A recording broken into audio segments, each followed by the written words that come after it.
You are now into Film Code. I say, Nate, you're fond of me lobster. Molly, you in danger, girl. Your ass looks like about 150 pounds of chew bubble gum, Kyle. You know that? Say it, sir! I don't believe you people. What do you mean, you people? What do you mean, you people? Now answer my question. Were you rushing or were you dragging? What is going on, everybody? Welcome to Film Code. My name is Phineas Clouden, and I'm joined by the great, fresh out of bed, Zach Sneef. Zach, how are you, sir? Hey, Phoenix, doing good, man. Just super excited to get to talk about this film. I feel like I've been waiting on this forever, so it's nice to know that I finally get to talk about it. So, yeah. All right, excellent. And this week we are joined once again by our friend and special guest host, host of the NostalgiaCast. Welcome back, DW Lundberg. Darren, how are you, sir? I am doing fantastic. It's good. It's so good to see you guys. Our last conversation that we had was like, yeah, I remember like we recorded the episode and then for an hour after we just talked. Yeah. So it was like, wow, this is fantastic. So I've been aching to get back on here to chat with you guys. So yeah, it's good to be back. Excellent. We got a great film to talk about too. So we are talking about The Fabelmans, directed by Steven Spielberg. This one is a semi-autobiographical autobiographical, there it is. Biographical film about Spielberg's childhood and his love of movies and where that came from, and the craft and where it came from, and also a bit about his family. So this was a very interesting one. This movie won the TIFF's People's Choice Award at Toronto International Film Festival this year. It is looking like the front runner for Best Picture, which is part of the reason why I was definitely excited to see it. But yeah, let's go on and look at your first impressions, your overall impressions, non-spoiler, of The Fabelmans. Zach, why don't you kick us off? Non-spoiler. Okay. I'm just gonna come out and say it. This is probably my favorite film this year by far. I think I think a lot of other movies beat, and it would take a lot for something to beat this. I know we still have quite a few potential best pictures coming out. There's a lot of competition still, but as of right now, from everything I've seen, I would definitely say this is the number one movie of the year right now. Wow. All right. Yeah. Darren, what are your overall thoughts? Well, I don't know. Like, I don't have time to go out and see as many movies as you guys, obviously. So I've only seen maybe 4 movies. Oh dear. So I don't know if I'm like the guy to say, like, accurately judge stuff, but this is exciting because this is my first time talking. Spielberg is my favorite, not just living, but all-time favorite director. Just he's able to see inside my soul, I guess that, and project it up on screen. And so just being able, he's intensely personal. And so this movie is probably maybe his most personal out of anything he's ever. So obviously it's very strong. It's a movie I'm still processing, like being an instant reaction. Like usually I have time to like the movies that we talk about on NostalgiaCast. I've had, they've been out for decades. And so everybody has an opinion. And so this is just interesting watching the movie last night. I'm still processing it, but I know that it's so strong that just thinking about it, I'm still going through permutations in my head of what different things mean. And so that's a good sign of a good movie. I don't know if that makes sense to you guys, but it's, if 10 years down the line, I'm going to be looking at this movie different than I see now, instead of just being, I'll just brush it off and that's it. Like, the typical blockbuster that's out these days. So yeah, it's definitely a strong movie. And like I said, I don't know if I'm the correct man to say if this is the best movie of the year, but it's definitely the most personal that I've seen so far. Yeah. When I say I walked into this movie with zero expectations, I'm not a big Spielberg guy. I've only recently come into appreciating what Steven Spielberg has done over the over this over my entire life, honestly. I just saw Jaws. You know what I'm saying? Like just recently. So like probably one of his biggest, most notable blockbusters. I just got around to seeing. I also just got around to seeing Jurassic Park for the first time. Like Whoa, yeah. again, you know what I'm saying, one of his big blockbusters. So like my appreciation for Spielberg is sort of coming late in life. You know, for me, the only Spielberg I really gravitated towards was Saving Private Ryan and Minority Report, two of my favorite movies. But now I'm more engrossed in what he does, more engrossed in his style. I'm more appreciative of him as a director.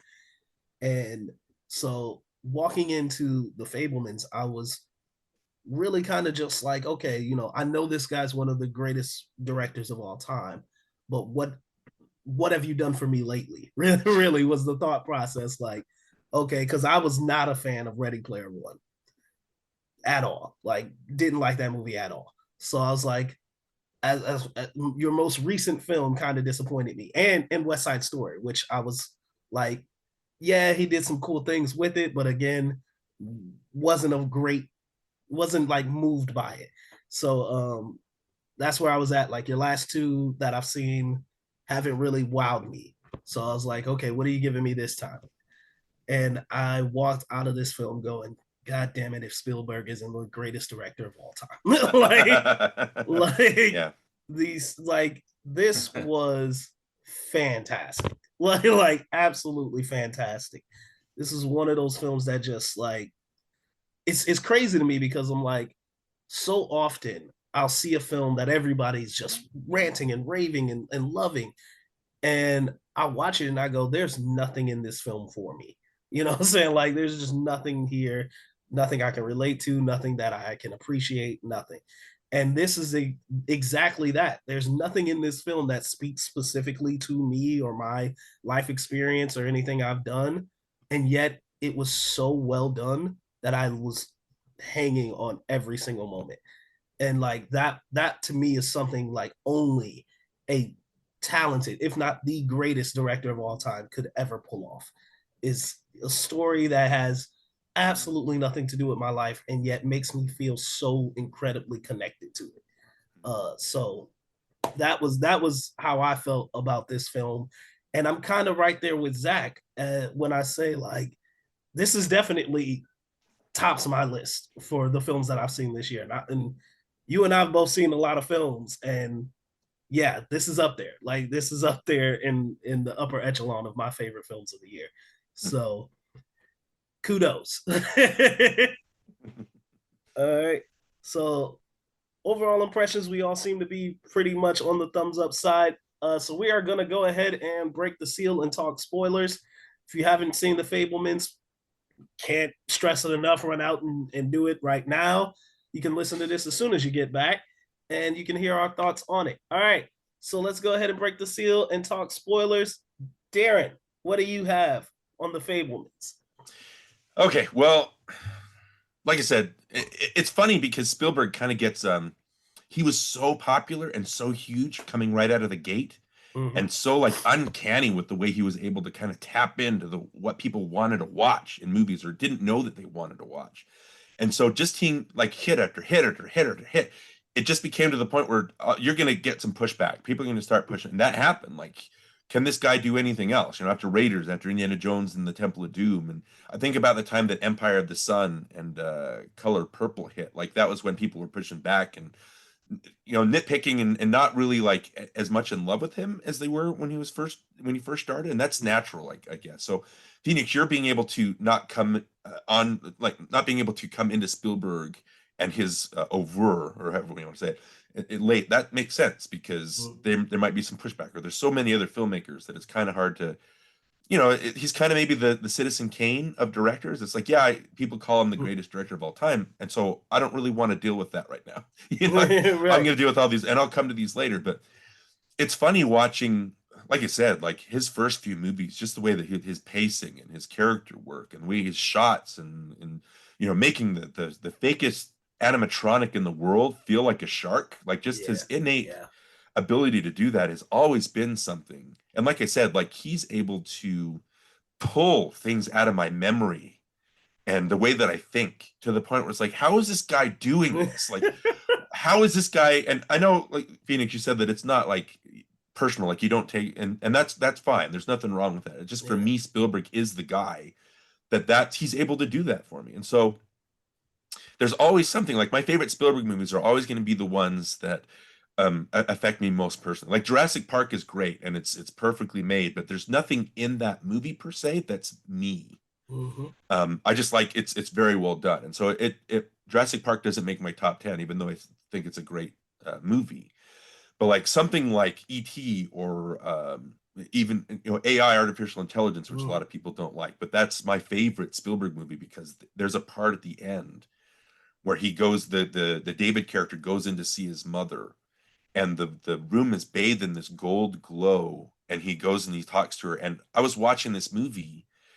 That's my child, like being an only child and not having a dad around. My mom on Sundays when I was a little kid would call me into a room and we would just lie in bed and just talk about our week. And so when I was watching in that movie and realizing if people haven't seen AI, once I realized what was happening, what that whole scene at the end meant, I was a blubbering mess for the rest of that movie. But a lot of people aren't going to get that same feeling. I walked out of AI thinking that last part especially is my life. How does he do this? And it's the same thing here. So I'm going on a really long tangent explaining all this, but it's like there's a part at the beginning, when baby Sammy, or not baby, like 7-year-old Sammy, they go to see the greatest show on earth, and there's a scene where the train runs into the car or whatever, and it affects him in a way that he has to film it, right? And he has to, and he can't explain it. And there's a part, and I'll go on a little roundabout way too. It's like with Jaws. Jaws is the movie that made me fall in love with movies. I've mentioned this on our podcast before, so it's not just like I'm spitballing this now. I've said this before. Jaws is the movie where the first time I saw it as a kid, it scared me. I identified with the Brody character, and I couldn't figure it out. As a 5 or 7-year-old why is this thing that I'm watching on a screen, why is this affecting me like this? Why am I identifying with this character? Why am I so terrified? Why is he tapping into my fears of being eaten by something, and all this stuff? And so that's when I started studying movies.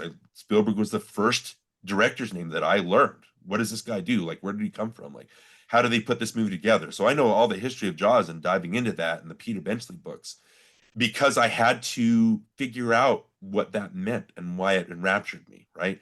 So the part where he's filming his trains, and I almost started bawling because I couldn't believe it, but when he's trying to film it, and the parents, Mitzi and Bert, right? They're trying to figure out why he's doing this. And Mitzi goes, he's trying to control it. He wants some control.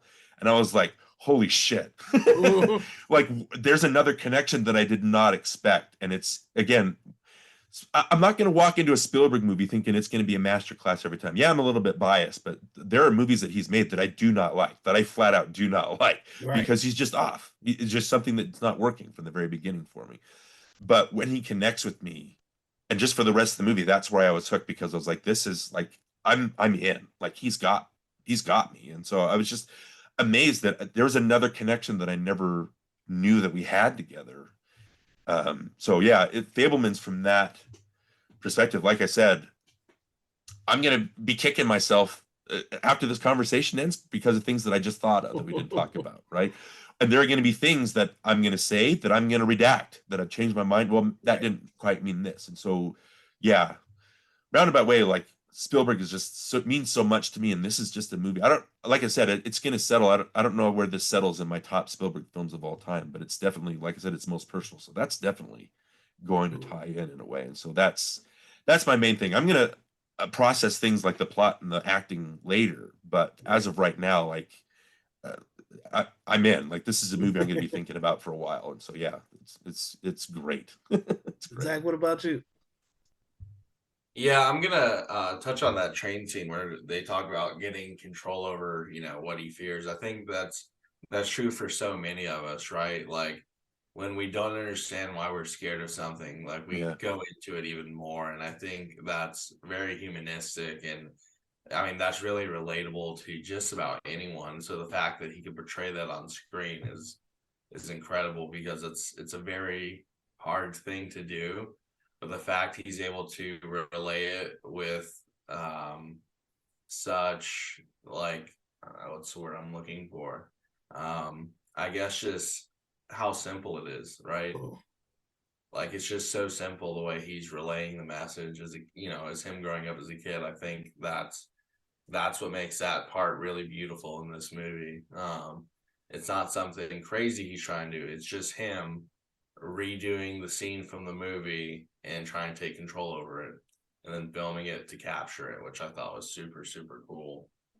And then I guess I really like the entire thing, the whole dynamic with him and his family, like the way that they did that in the movie. I guess I don't know if it's necessarily relatable for everyone, but just like the way that you could see, like, it wasn't always this glamorous life, right, for him to like grow up in. Like, it was like, no, they had real issues just like anyone else.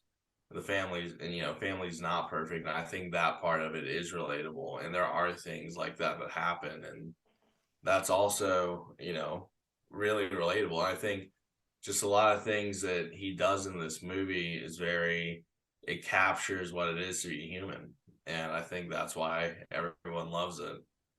See, yeah, man, both of you guys just touched on everything I loved about this film. Like, that scene with the train is probably the scene that hooked me, right? Right from the get. Jaws, like I said, Jaws is one of the first films I like, the biggest blockbuster of Spielberg's career that I've seen recently.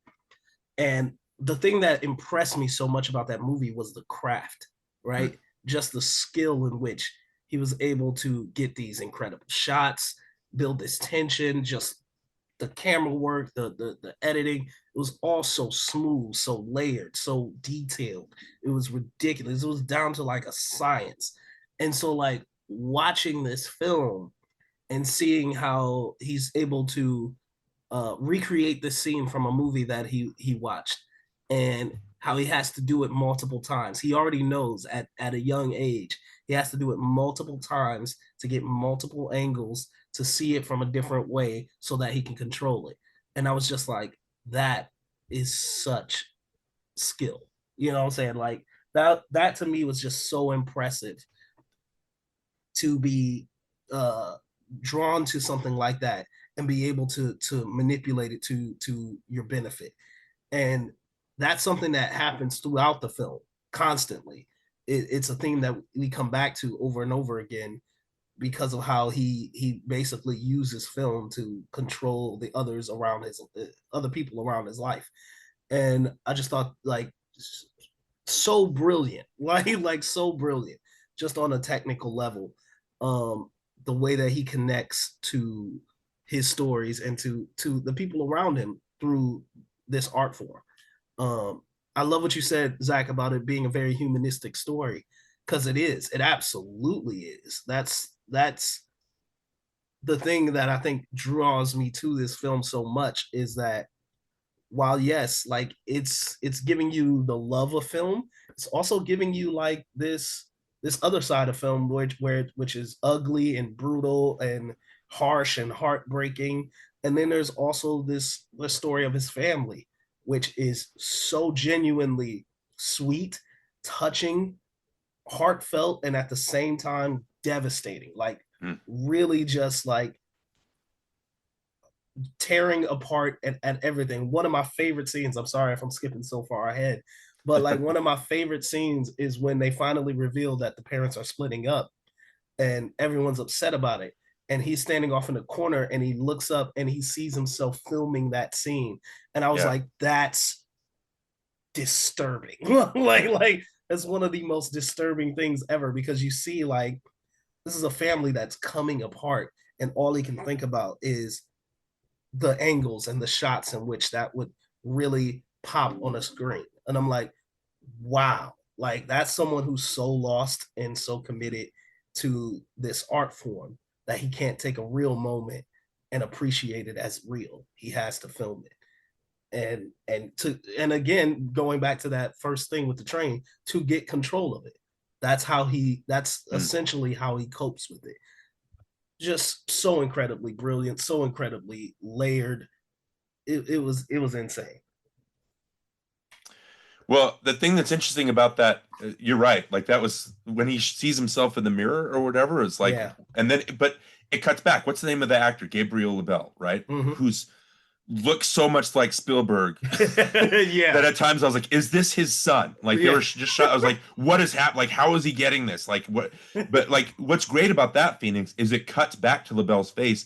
And I think it, to me at least, it crossed his eyes. Like even he was kind of disturbed by it. Yeah. You know what I mean? Like why this is a moment that's going to shatter me. Why am I looking at it from these, which, you know, if being creatives and things like that, I've had arguments with my wife sometimes where she'll be talking and I won't realize it, but my brain will start going off and start editing something like in my head or something, and she'll like catch me with, and so I totally get that. It's, what is it, the Judd Hirsch character who comes in and he's like, you know, you're going to be wrestling with this. Like, are you going to,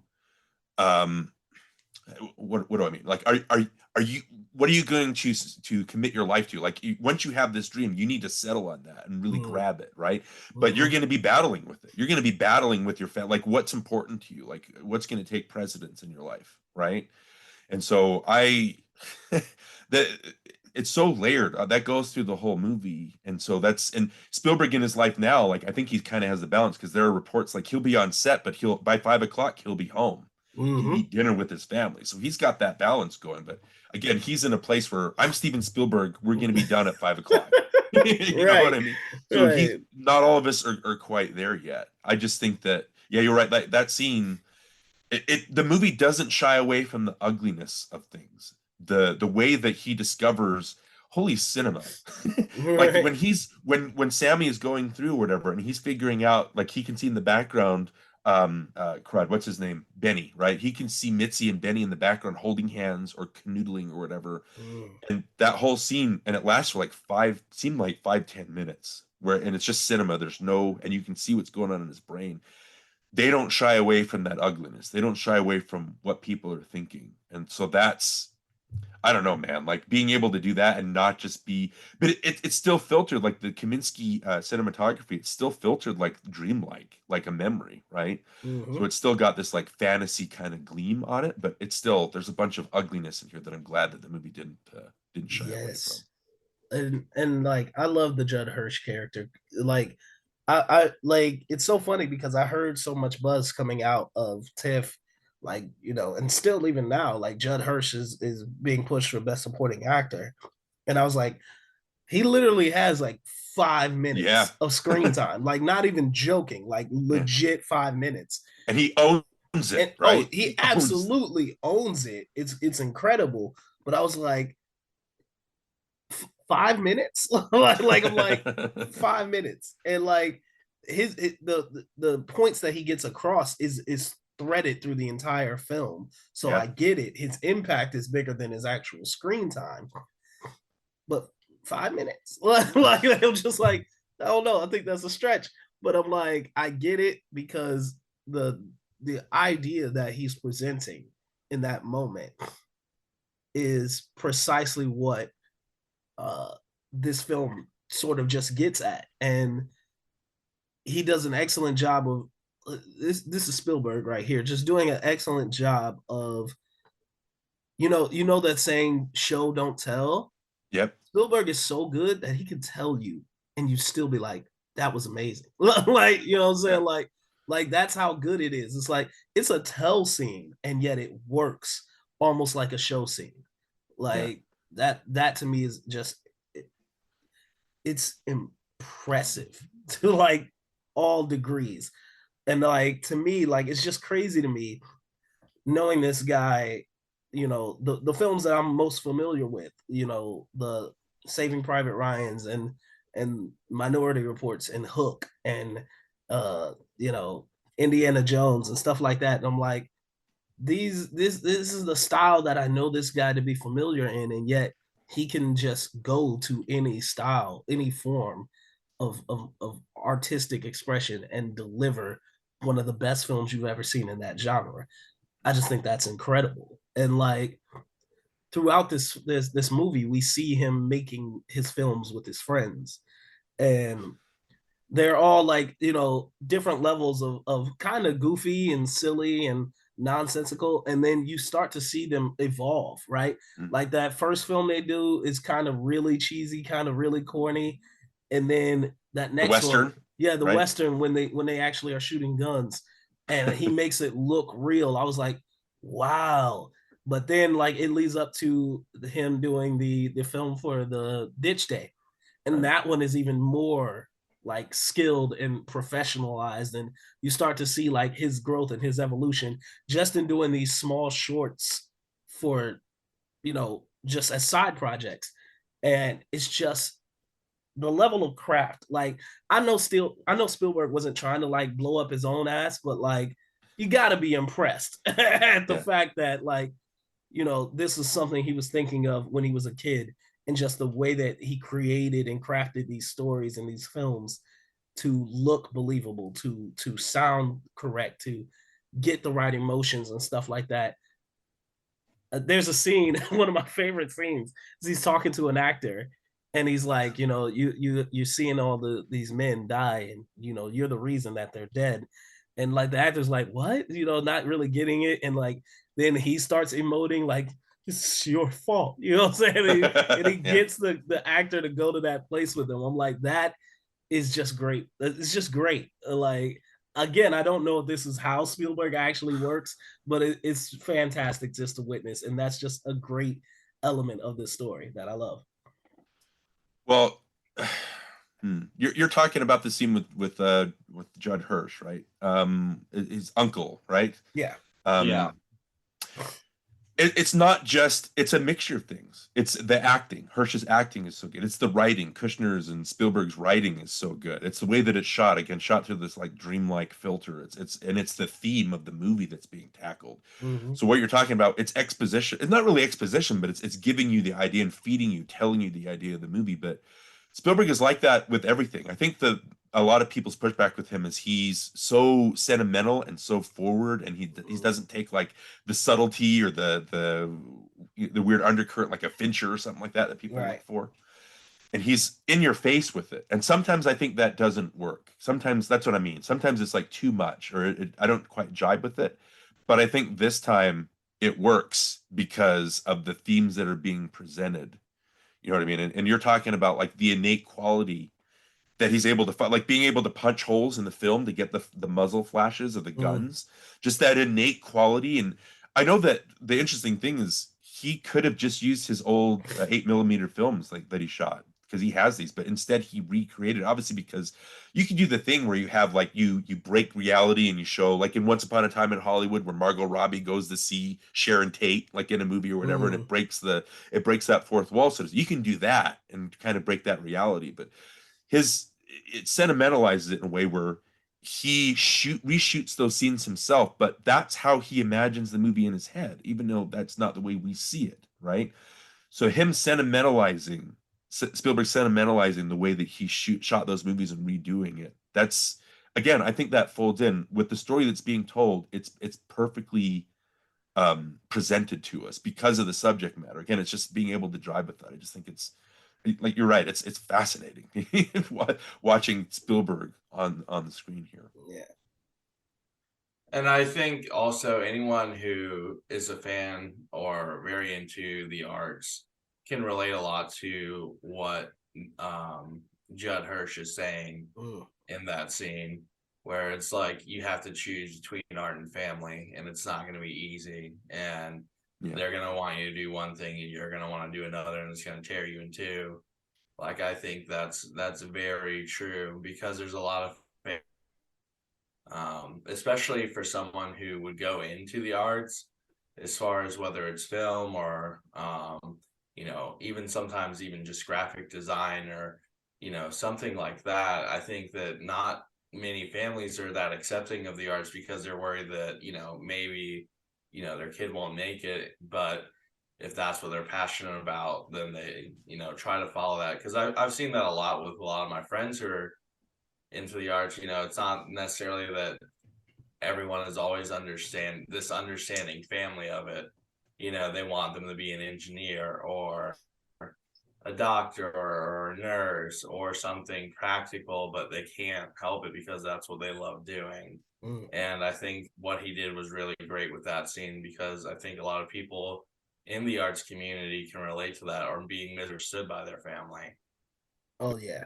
And that's an in, right? That's everybody. If you're a creative, if you're a content creator, whatever you're doing, if you're a filmmaker, that's a way that you can latch on a movie. And if you don't, if that's not something that you struggle with, like trying to balance art and family, it's like, congrats to you, man, because you're obviously much better off than I am. You know what I mean?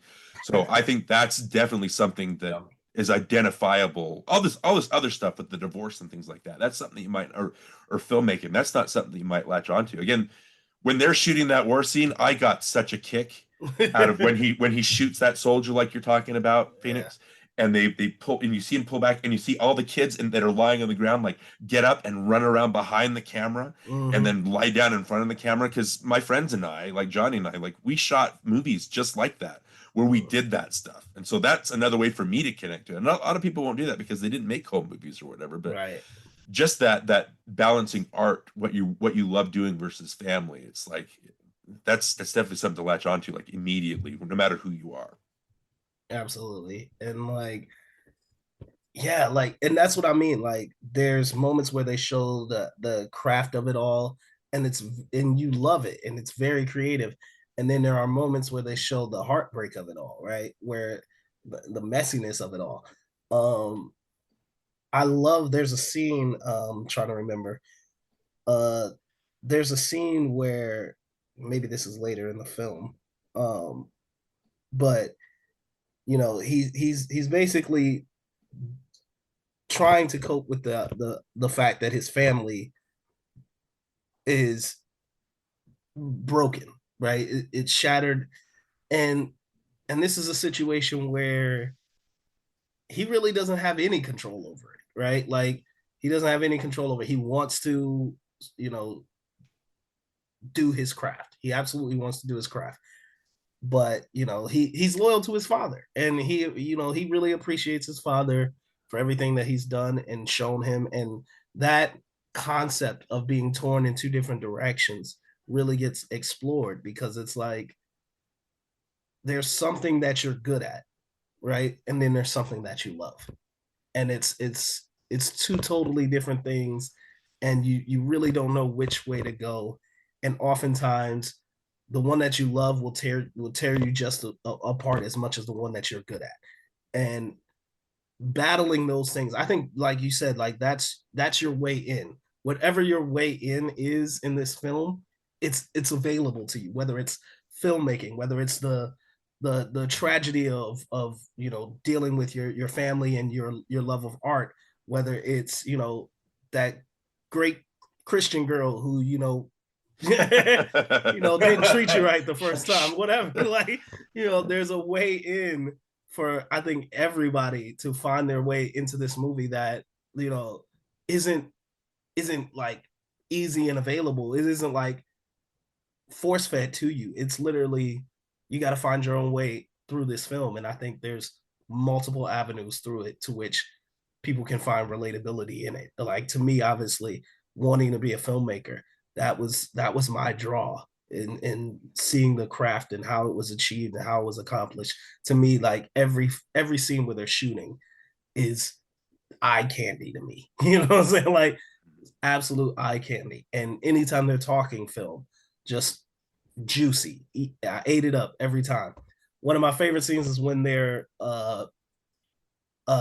is when he's showing his Ditch Day film, and the people's response to it, right? Like, and it's so funny because it's contrasted with how he feels at the moment. And this is what I mean, like, the heartbreak of filmmaking is, he made something that everybody loved.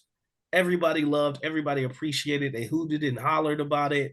They celebrated when they were on screen. And at that time, he's like, yeah, this was fun to make, but like, now all of a sudden, there's expectation, there's this unwanted attention, there's like, no one cares about what I'm going through right now at the moment. Like, what I'm saying? Like, it's just all about the film. And like, you see just how that does a person who loves this craft. Is like, yeah, I created something that people like, but at the same time, that's all they like, and they don't really care about anything else. And that to me is like, that was the thing where I was like, yes, like I completely see myself right now. Yeah, what I it's interesting because like like you said, his filmmaking, that's the way that he connects with people, right? I don't know if so the scene where they're shooting Escape to Nowhere, right? And like the scene you mentioned where he's talking to that actor, I think maybe there's a backstory where he was bullied by that person in real life, and so just the way he's able to take him and say, no, this is, and he connects with them because he's, like you said, he's able to like get into his head and say, this is you, like, this is you, like, take ownership of this. And so that's how he connects with people. It's interesting, again, that the autobiographical side of this is Spielberg has that same thing. It's like he made these blockbusters, and after a while, like I mentioned, people just, is this all this guy can do? Yeah, he's trying with Empire of the Sun. Yeah, he's trying with The Color Purple, but it's not working. Like he's so people were like pushing back against him. And I think finally when Schindler's List hit, that was the movie that made those people that disrespected him, that's the movie that made people all of a sudden respect him. Because I know people are coming around and saying this is where he became the adult filmmaker and finally found his voice as both the blockbuster and trying to tie those blockbuster adult sensibilities together.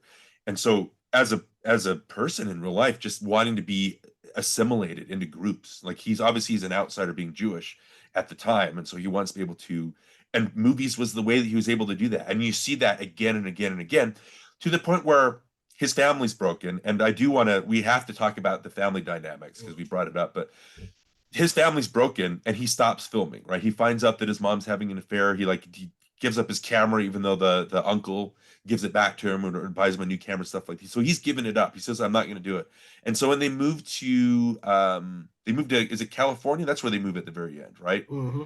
Where they move, and all of a sudden he encounters all the anti-Semitism and stuff, and he can't deal with it. He's getting beat up. It's the roughest part, and maybe the part that's too, I don't know, too self-indulgent of the movie. That's the most self-indulgent part, because all of a sudden now I got to bring my Jewish culture, and even though it was kind of planned but not really talked about before, now we're really going to lay into it. But still, he's losing control, and the way that he gets it back is, the girlfriend or whatever. I really like what was her name? I can't remember her name. Monica. She's adorable. Just the way that she's just a free spirit. And when they show up at prom and she's like, hold your breath, and she like sprays her. That was really cute. She's like a breath of fresh air, to the point where when he asked her to move with them, she's like, I'm too much of a free spirit, I can't. So it kind of ties in with his parents. But just the way that he's, when he shows that film, and again, there's like a Leni Riefenstahl kind of quality to the way he's showing the bodies of the jocks and how they're running and the muscles and things like that, and the way that the people respond to Logan.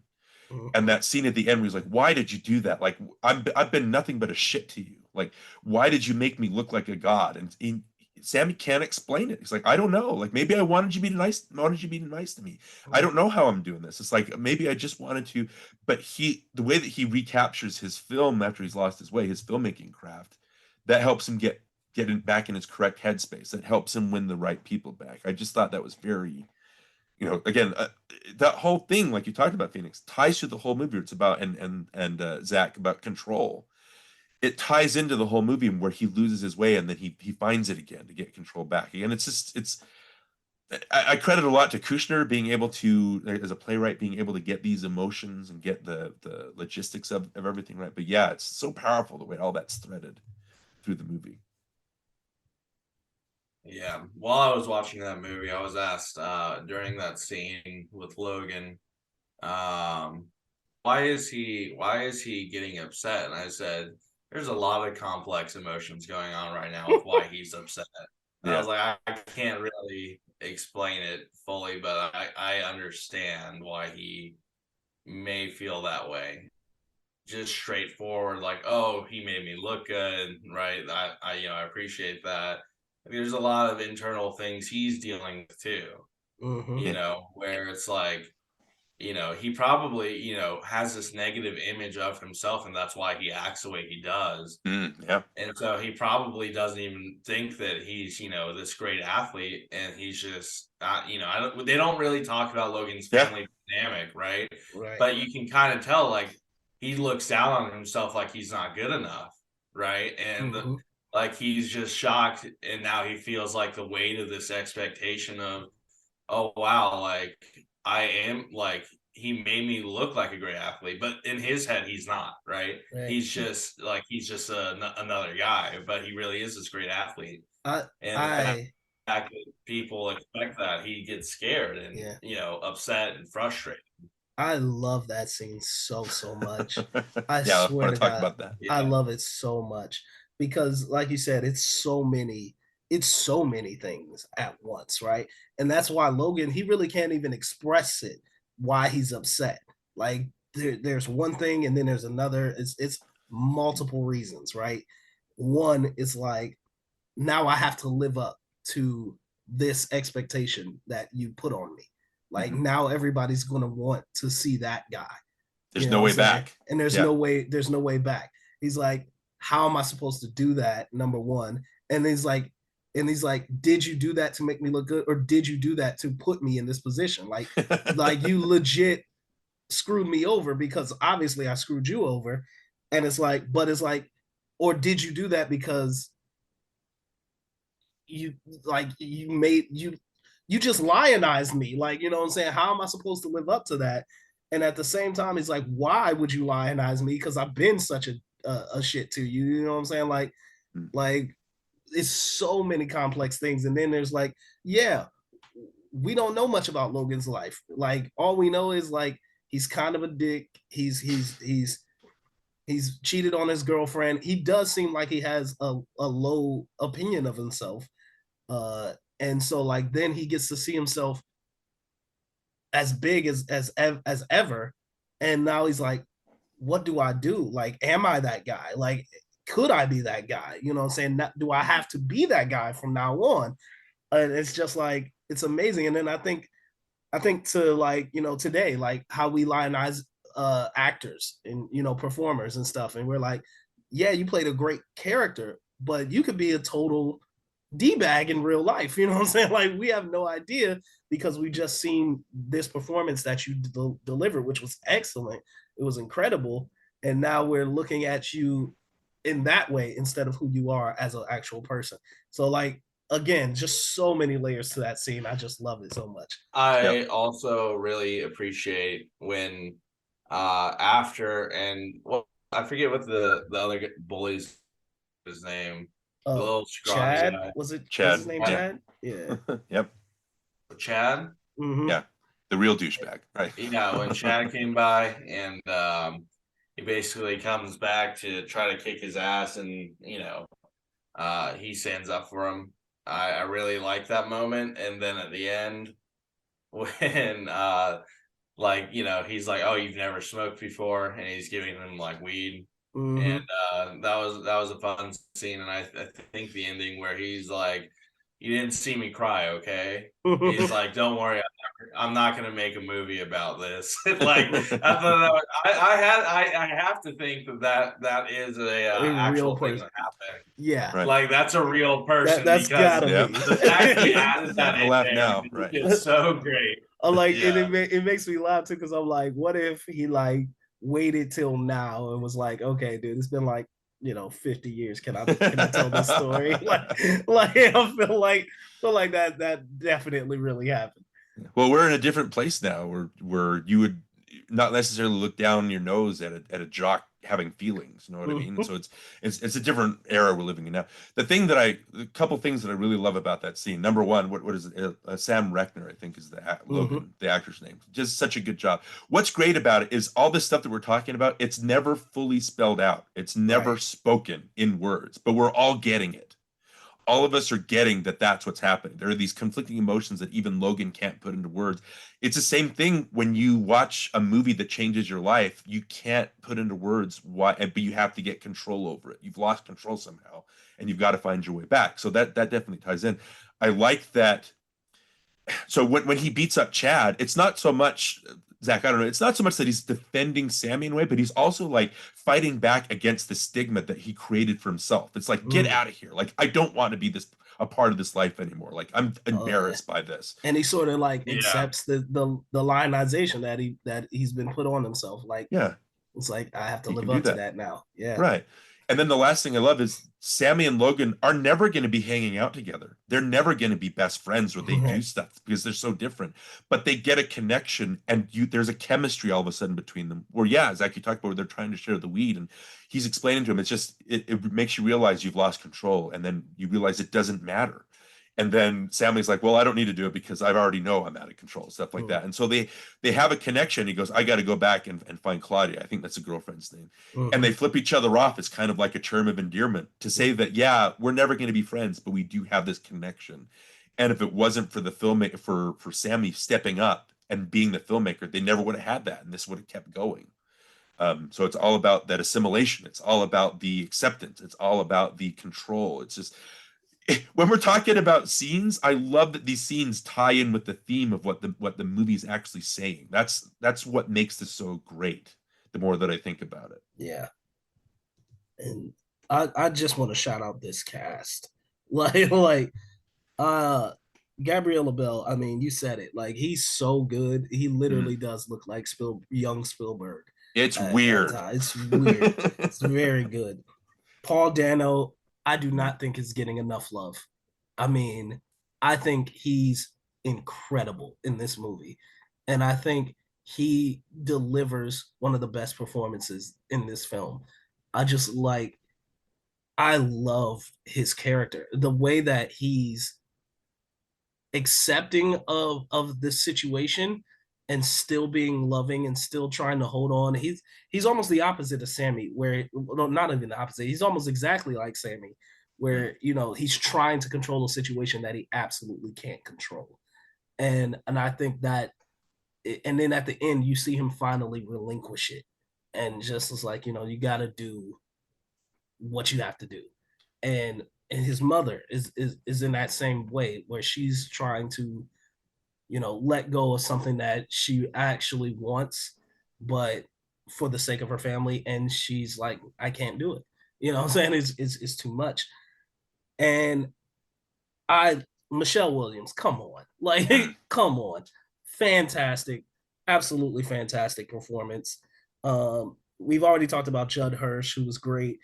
I did not know Julia Butters was in this film, who is probably one of the most gifted child actors of my lifetime. She's been in 30 films at this point. I don't know. She's incredible. Julia Butters is fantastic. I did not even realize that was her.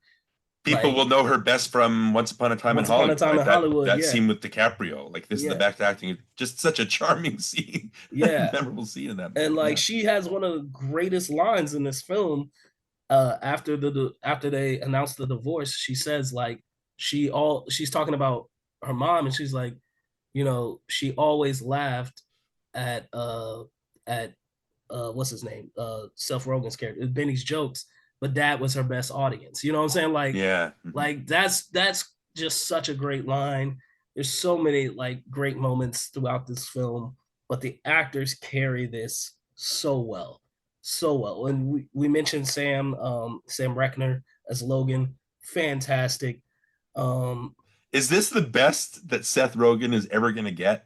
Is this I'm like, is this his gift?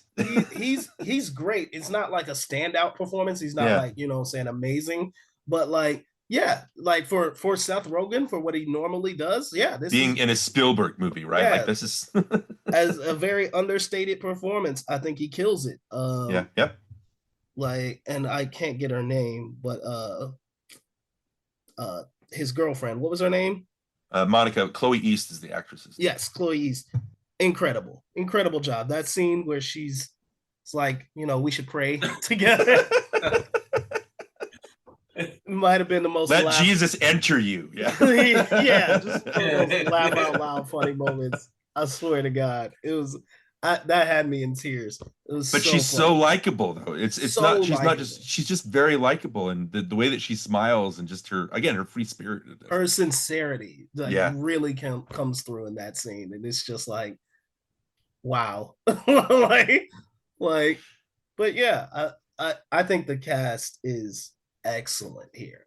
Like, really, really excellent.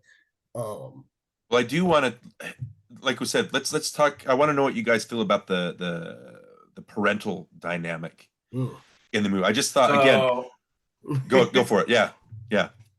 actually, that's one of the things I want to mention. One of Okay. my probably one of my favorite scenes is when the mom looks at Sammy and goes, "You don't owe anyone your life, not even me." And I was just like, "Oh my God!" Like I like started crying. I was like, because like for me, my mom was always like that too, and she was very much like, once you're of age, it's your decision to make. You don't owe me anything. You don't owe anyone anything. I've done my And job. so Right? I really appreciated that because I was fortunate enough to have a mom who's like that, but a lot of people are not, do not have someone like that. And, I think it was very different from the way the dad saw it. The dad wanted him to go on to college and have these expectations, but the mom was a very free spirited person, and very selfish in a way, but also supporting whatever he wanted to do.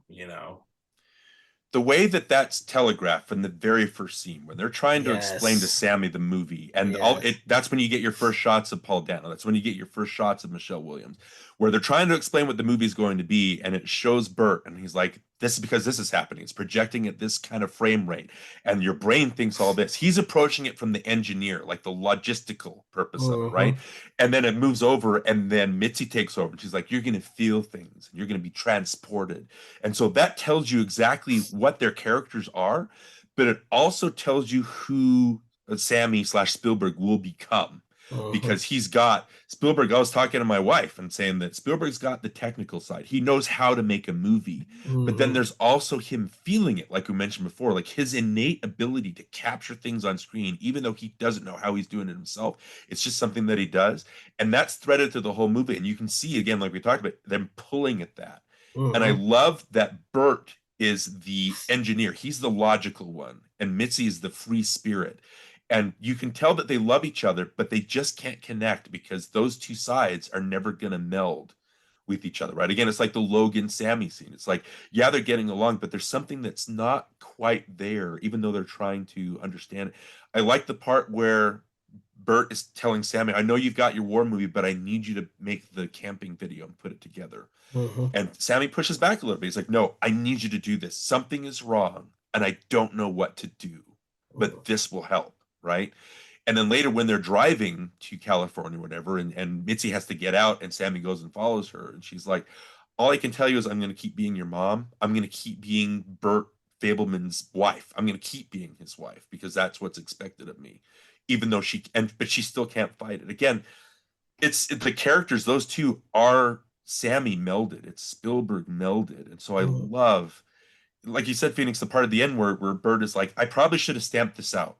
I should have stamped this out with you, but this is what you love." And he finally says, he looks at the pictures of Mitzi and gosh dang, I keep forgetting Benny, right? Yeah. And he looks at the pictures of him and says, and finally he's like, "You know what? If you don't like being at school, don't go to school. I'm not going to be the one to."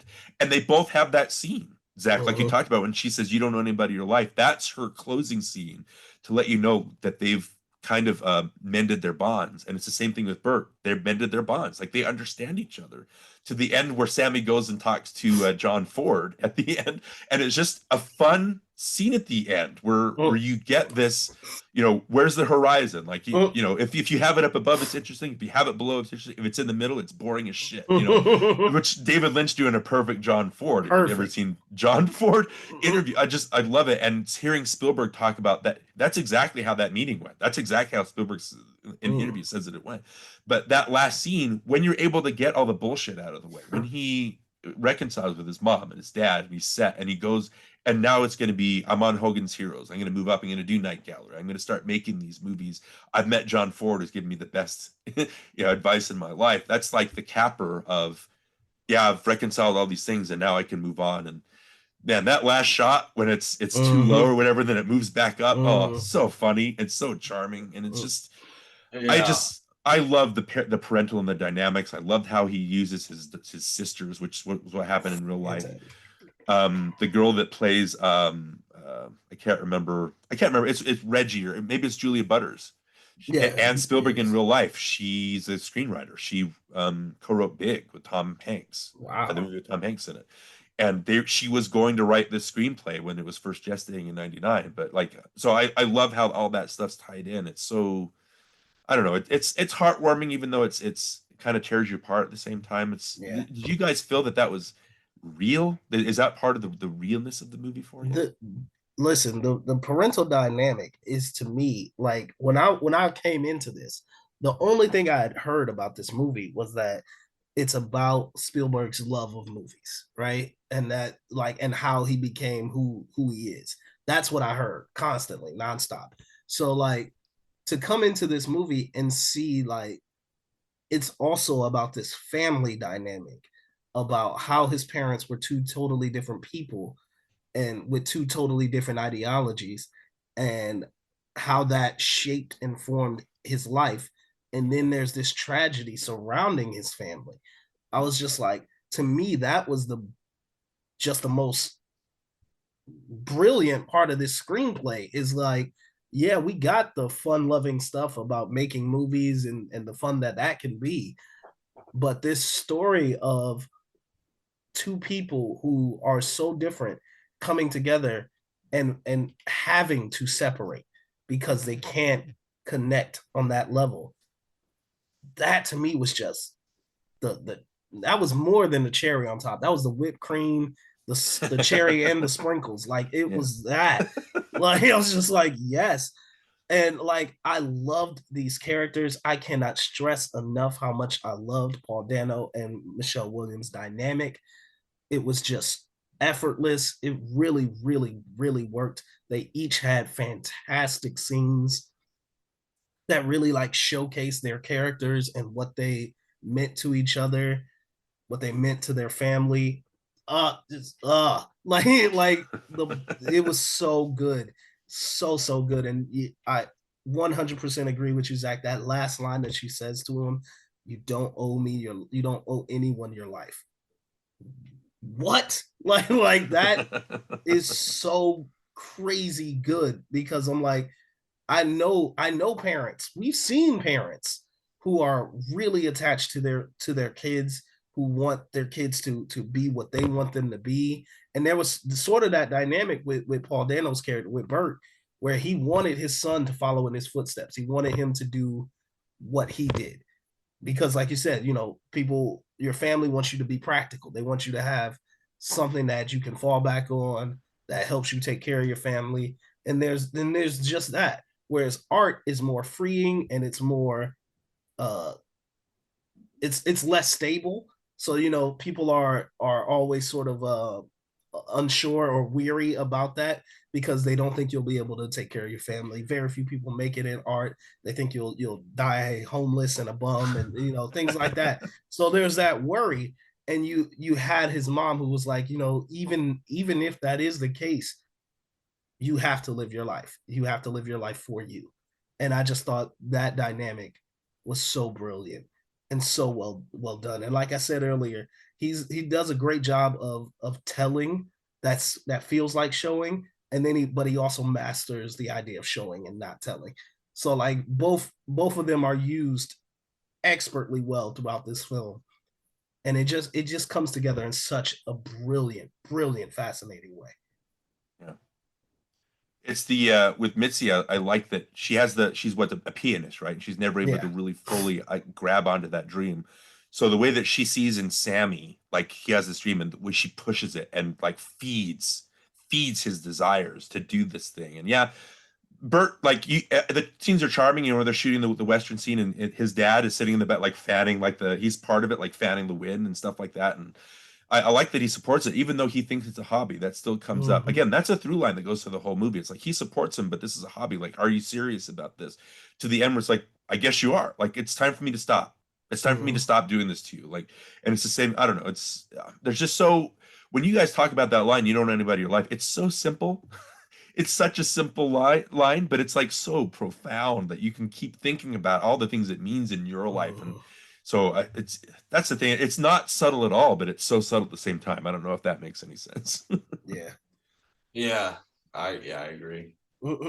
I also like the dynamic between Sammy and his mom in the beginning is he realizes, like the sister mentions at the end, is the reason he's so pissed off with her is because she's so much like him in so many ways, and it's the parts he doesn't like about himself, and he knows that. And I thought that was really cool the way that he captured that in this movie. Yeah, no, that was absolutely true. And that's again why I love Julia Butters. Like, come on, she got some of the best lines here. Like I don't know how old her character is supposed to be in this movie, but like she's very observant. You know what I'm saying? And she's very almost the more mature one out of all the kids. You know what I'm saying? Where she's like they're walking to school and they're arguing. She's like, "Hey, why don't we like, like table this for when we get home and just like not bring it out into the world." I was just like, okay, like she's like way to take charge, little sister. Like I love that. Like it's just an incredible character. But yeah, But they have that connection. That's the thing I like too, when it's her and Sammy talking, and he says, "You're just as selfish as she is," right? And then she goes off, but he's like, "Look, before you go, can you sit with me and watch this movie? And before I show it to everybody, can you watch it with me?" And she comes and sits and puts her head on his shoulder, and it was like, oh, like she has agency, and she's not just a background character. She is observant about these things, but they're also, I don't know, there's just so much love in this family, even though they're facing hard times, and that really comes across. It's so hard to do, and it's so subtle, but it's so in your face at the same time. Again, I'm going to keep saying that, but it's like it's just a good mix of things. It all works for me. Yeah. All right. So we wax poetically. It's time to it's time to put it in perspective. Zach, what is your final rating for the Fabelmans? My final rating is going to be 5 stars. I don't think it deserves anything less than 5 stars out of 5. Nice. Darren, where are you at? So like I said, this movie is still permeating, right? I think it's a 5, but as of right now, I don't know where it ranks with my other favorite Spielberg movies. I don't know where it ranks with, like, again, this is like what the 70th like autobiographical director as a main character. You got I have a list here, like 400 Blows, Armor Corps, Fanny and Alexander, Crooklyn, Spike Lee movie of all things, Almost Famous, Lady Bird, Roma that just came out, Minari, Belfast. So this is like the umpteenth version of that. I don't know how it compares to that, how well it compares, but this is definitely at least a 4. As of right now, there's so much going on. I don't know quite, like I said, where it ranks, but it might bump up to a 5. I don't think it's ever going to go lower than a 4. I just think that there's still things to think about here. And maybe that's, again, like I said, that's a sign of a great movie, that I'm still thinking about it and still going to be thinking about it. But as of right now, I think I'm going to settle on a 4 just because I'm not quite my brain isn't quite fixed on where it's supposed to be. Does that make sense? It's too fresh in my mind right now. Like, ask me in a week. Yeah, it might change. But it's wow, man. Wow. That's all I gotta say. So like I said, like I am so impressed with how this film brought me into it, with the simple fact that it has nothing that specifically relates to me outside of just a love for filmmaking. And yet there was so much that I connected with, so many characters who I just loved and appreciated.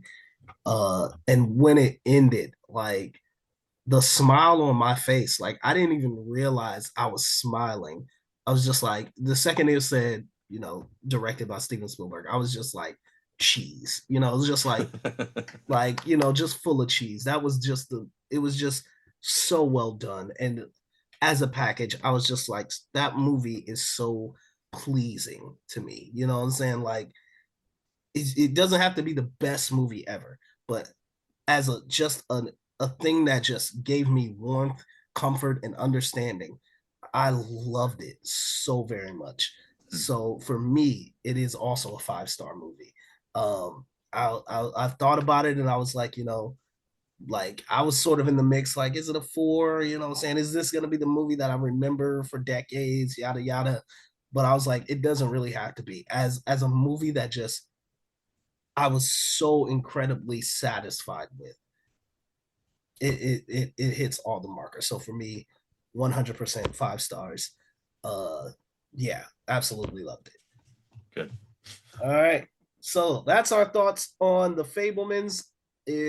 Please let us know what you guys thought of it.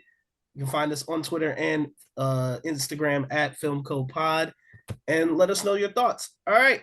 So we are going to move on now to what's good. What's good? What's good? What's good?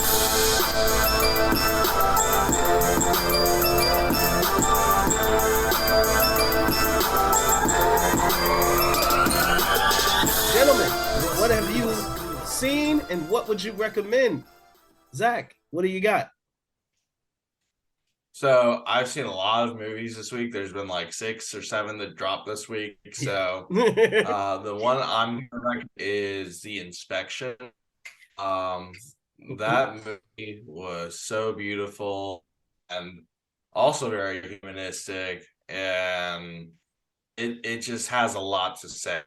And I think that I've seen some of the ratings on it. They're kind of low, surprisingly, like 3, but after seeing that movie, I would definitely say it's much, much higher than and I think that it's over everything else I've seen this week. So that would be my front runner next to the Fabelmans for the movies that dropped recently. So not overall, but for this week. Yeah, I would definitely go see that if you haven't seen it. Nice. All right. Darren, what do you got? Well, I don't know if it's so much of a recommendation. Again, I got to say it for the Fablemans. Like, I don't get a chance to go out and see new movies, so I both appreciate and blame you guys for going out and actually being able to watch a new movie. I don't get a chance. I've got like Glass Onion I want to go see. There's a bunch of others that I want to go see, but a lot of my time I just spend watching like and thinking about things that I've already seen. But I don't know. I tweeted about this. I didn't mind She-Hulk so much. Like, well, I finally decided I'm not a Marvel person anymore. I used to be, and it's hard for me to get back into Marvel. And so all the discourse and the pushback against She-Hulk, I just decided my wife had to go to like an activity, like an overnight activity. And so I decided I'll just binge the show and just get it over with. It's only half an hour.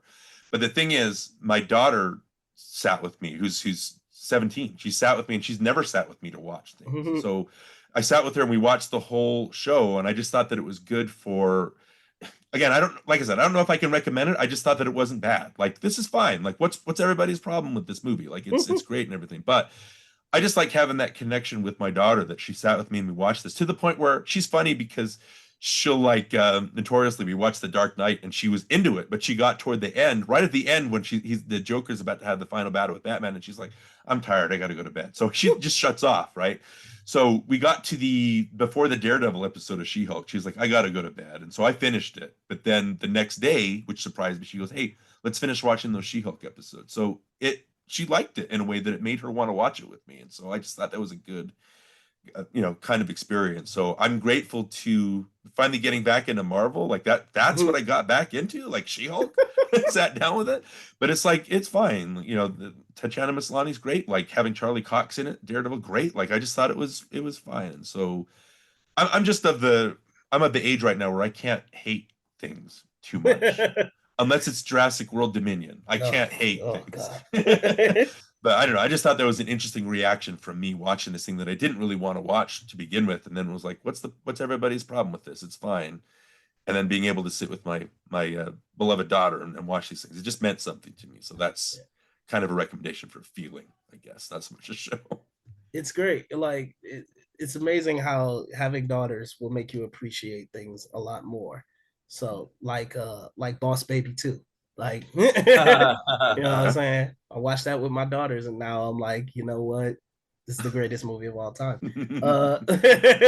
But for me, I'm going to recommend another movie that I actually watched with my daughters. So the new Disenchanted recently dropped on Disney Plus. So because of that, I went back and watched Enchanted for the first time with Amy Adams. The good one. Yes, the good one. It was so good. Like, so good, so cute, so adorable, so silly. and yet so like intentional. Like it works on like so many levels. I just thought it was hilarious. It's a great fish out of water story. You know what I'm saying? And then it, you know, obviously, you know, if you got a musical number in your film, you're going to win me over. Like this is all it takes, people. Like so like That's all the Fabelmans was missing. Right, like that's all it needed. And it would have been like 7 stars. But like like yeah, I adored this film. It was so charming. Of course Okay. you got, you know, Patrick Dempsey in there just being attractive. That's just all he has to do. Dreamy. Amy He's Adams, dreaming. Yep. you know what I'm saying? Amy Adams, and you had Adina Menzel. Like, so it was just fantastic all around. I loved it. I'm actually interested to see Disenchanted now, but I haven't heard good things. But we shall see. Not But the same movie. Nope. yeah, so like there you have it. Enchanted, She-Hulk, and The Inspection. That's quite a mix of films. If you get around to checking those out, let us know. So that's what's good from us here at Film Code. Okay, this week we did not have a code word because it was a holiday week, but we want to thank Darren for coming on. So we're just gonna add a point to the guest list, just because you're here. We thank you. We appreciate it. And yeah, we'll hopefully next week we'll be back with a code word. But I did want to ask, because we didn't touch on it during our review, but what are the Oscar prospects you think are available for the Fabelmans?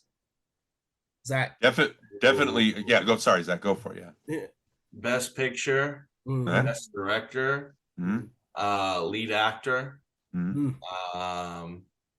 Wait, lead actor for Gabriel Labelle or for Paul Dano? Gabriel Labelle. Okay. Watch the Academy give Paul Dano the Best Actor and Gabriel Labelle the Supporting Actor. Seriously. But is Paul Dano? He's considered a leading actor in this. He's not supporting. I would consider him a lead actor, but maybe not. I don't know. I'm not 80 years old. I don't know how the Academy works. Fair enough. Yeah. But yeah. And I think, like, I could say supporting actor and actress, but I don't even know where those would go. Like, there's so many. Like, for supporting actress, definitely. I just had the name in my head. Michelle Williams. I thought she was fantastic. And then Paul Dano, of course. If he's considered supporting, I would go with supporting for him. I would say cinematography, even Janis Kaminski. Some of the way things that they did with it. Yeah, there's a lot here.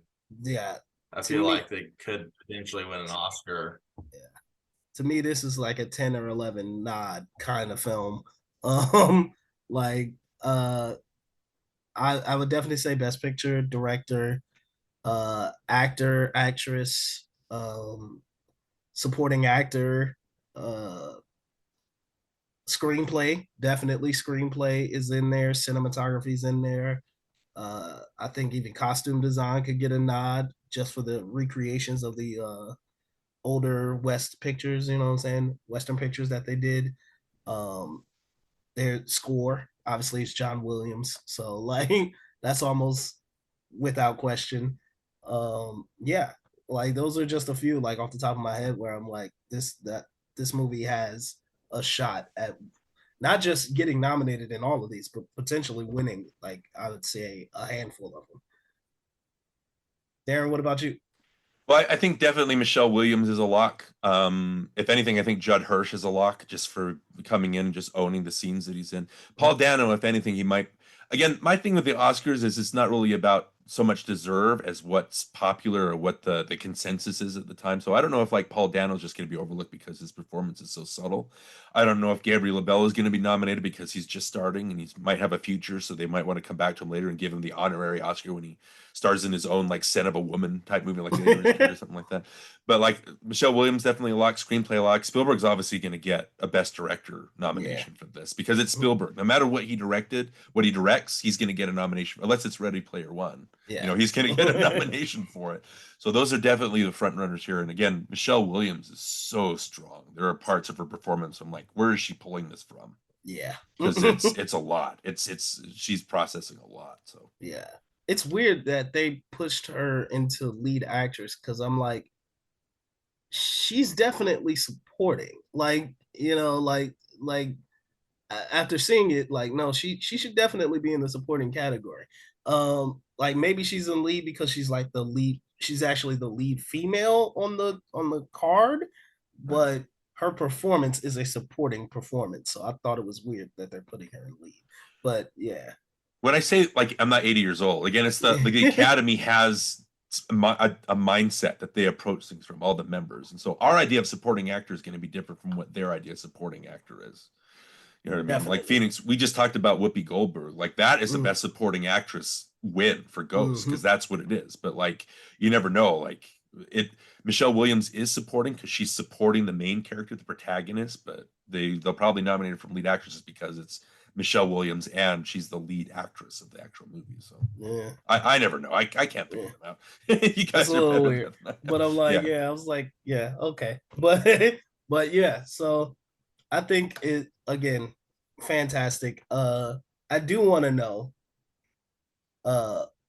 does this film, and this may be too early for you, Darren, but like, does this film crack your top 10 Spielberg? If we're talking about like like I mentioned at the beginning, like my top Spielberg movies are going to be the ones that affect me most personally.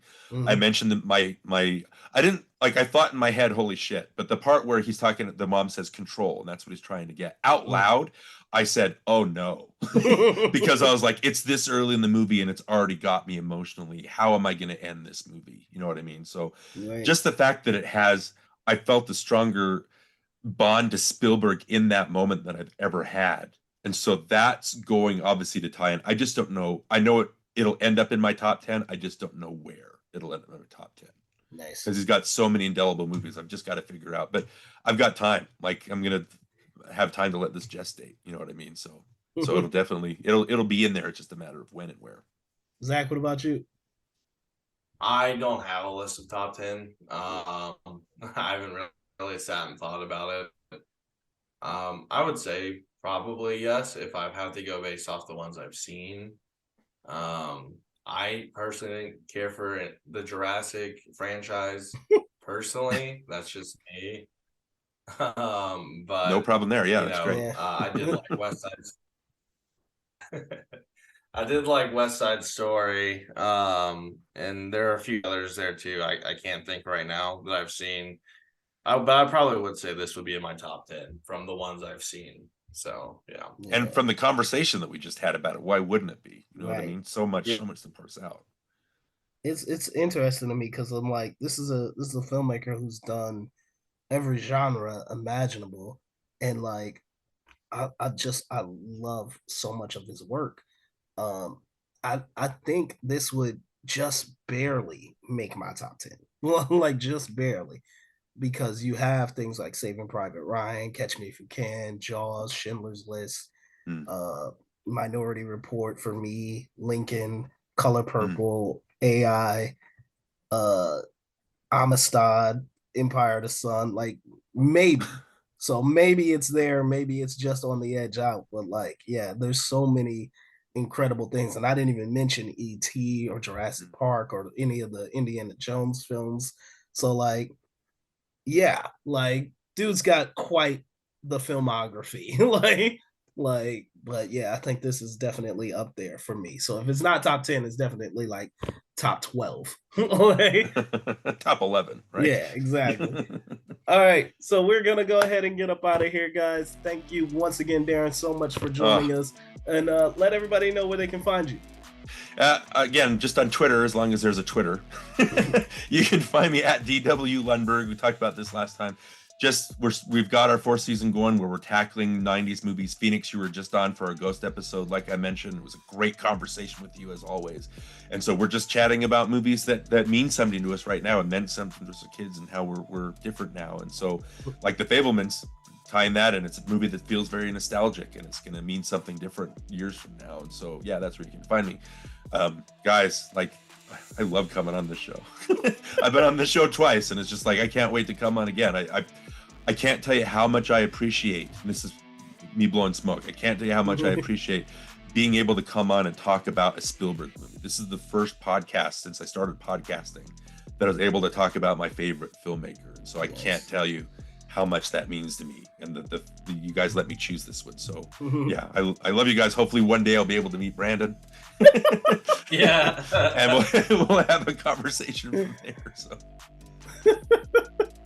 Absolutely. And Zach, let everybody know where they can find you, sir. You guys can find me on Twitter at Zach Sneath. That is ZachSneath. And you guys can find me on Letterboxd at ZSneaks. And you guys can find me on Twitter at IamHOReviews1. That's the number 1. And on Letterboxd under PA Clouden. And I also now have a Hive, so you can find me on IamHO Reviews there as well. And if you guys please follow the show on Twitter and Instagram at FilmCoPod. And we will see you guys next week. We are out of here. Peace. bye.